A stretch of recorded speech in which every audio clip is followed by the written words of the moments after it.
Hey guys, welcome back to part 2 of this Ames amp restoration. In this video, I'll be doing the actual repairs that we went over in part 1. If you haven't seen part 1, I suggest going back and watching it before you watch this video.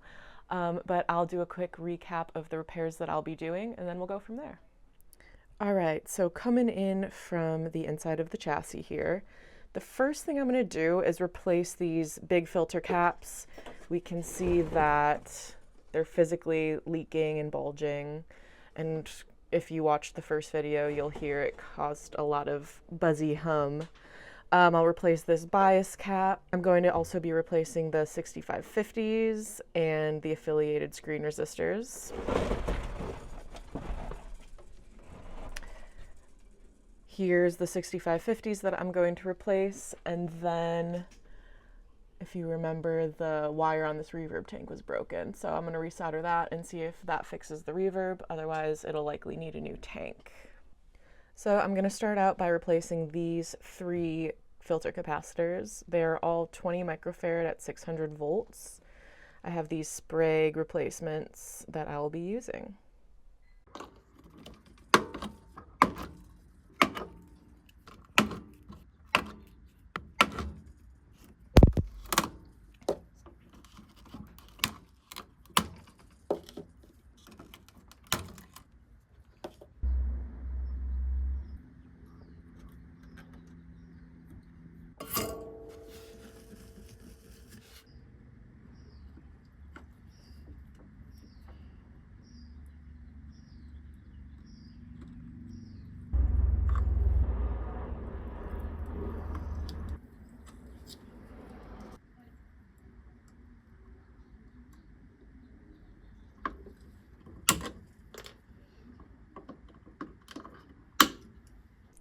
All right, so I've got these 3 600 volt caps in.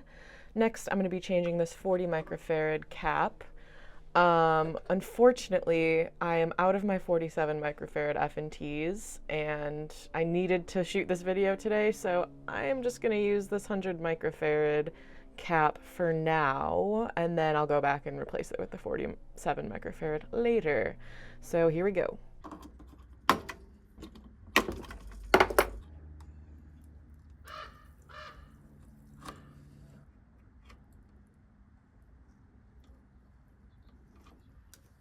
All right, we've got those caps in. Next, I'm going to be replacing the bias cap.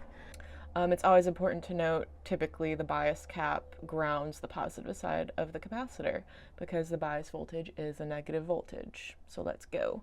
I've got a 47 microfarad at 160 volt cap to replace this 50 at 150.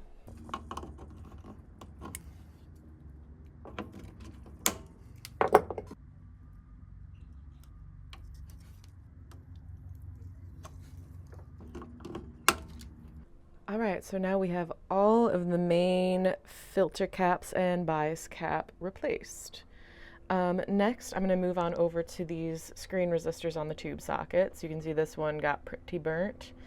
I have these 1K ohm 6.5 watt resistors that I'm going to use.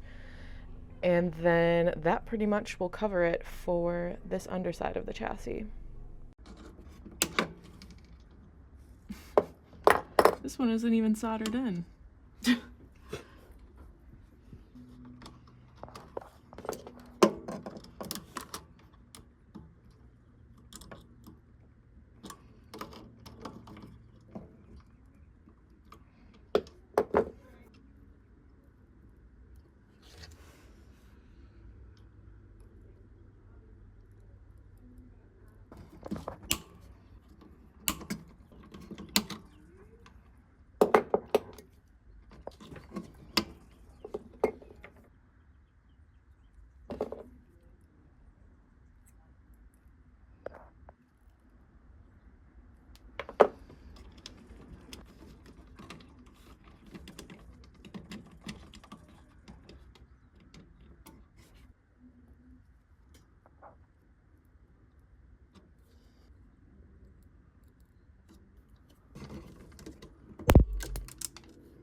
All right, so that pretty much concludes all of the work on the underside of the chassis for now. I am going to come back and replace this power cord because it's kind of fraying. Don't love that.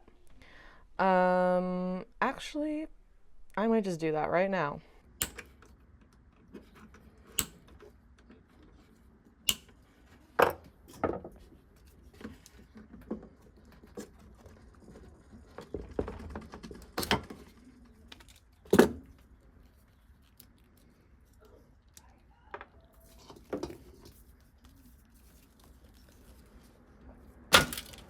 All right, so I am going to talk about real quick the way I wire up the power cord. So everything connects to this convenience outlet here, which I don't use. So I'm just going to unhook the wires from there and just kind of hardwire the power cord in as it should be. So basically the hot wire, which is the black wire, goes to this terminal of the fuse. The other terminal of the fuse is already wired to the power switch, which is how I would do it. And then the neutral wire, the white wire, connects to one end of the power transformer primaries. The other power transformer primary is connected to the other side of the power switch. And then finally we have the green wire, which is the ground. Right now it's connected to this ground point on the tube socket, but I'm just going to install one of my trusty ground lugs probably onto one of these bolts and go from there.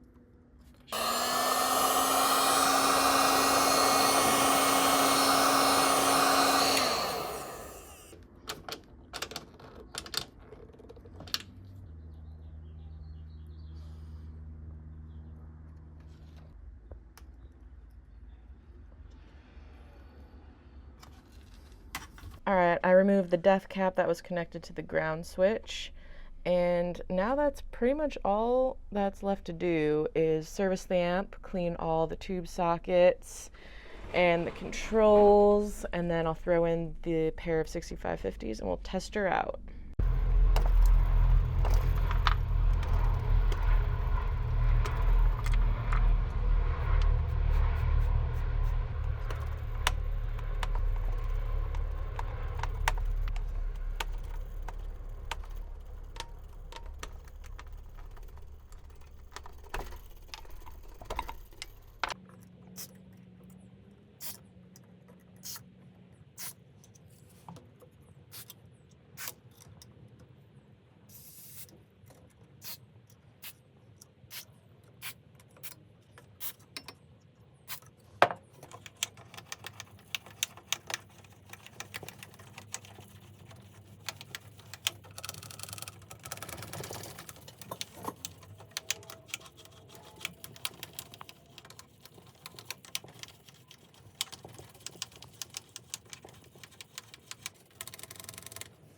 All right, I have my bias meter hooked up and I'm going to install these two 6550s that were donated to me by my friend Howard Bardock at the Audio Specialists.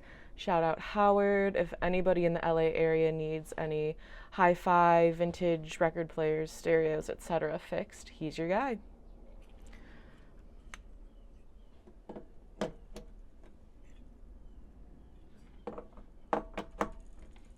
All right, so now that all the preliminary work is done, I'm going to fire up the amp and see where the bias current is at, see how it sounds, and we'll go from there.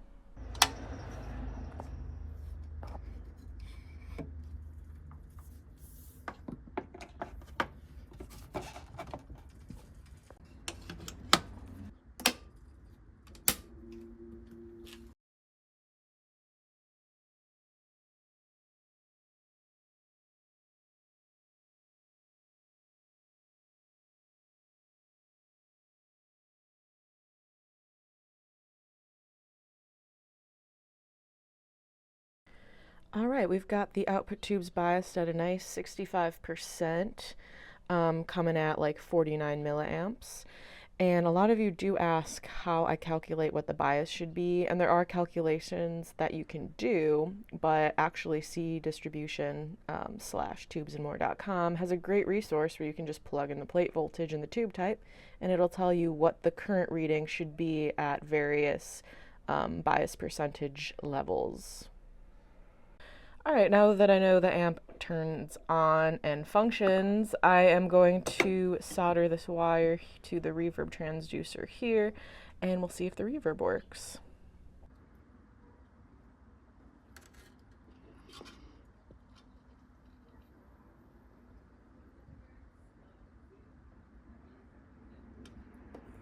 I'm going to do a quick test of both channels and all the functions, including the reverb and tremolo.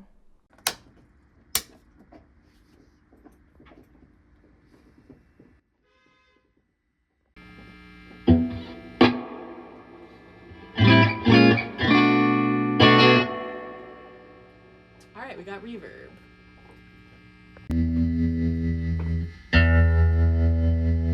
We got trem.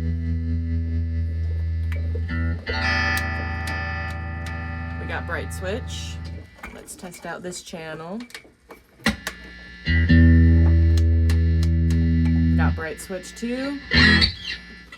So now that we know it's all good, we can put it together and test it out in the amp's cab.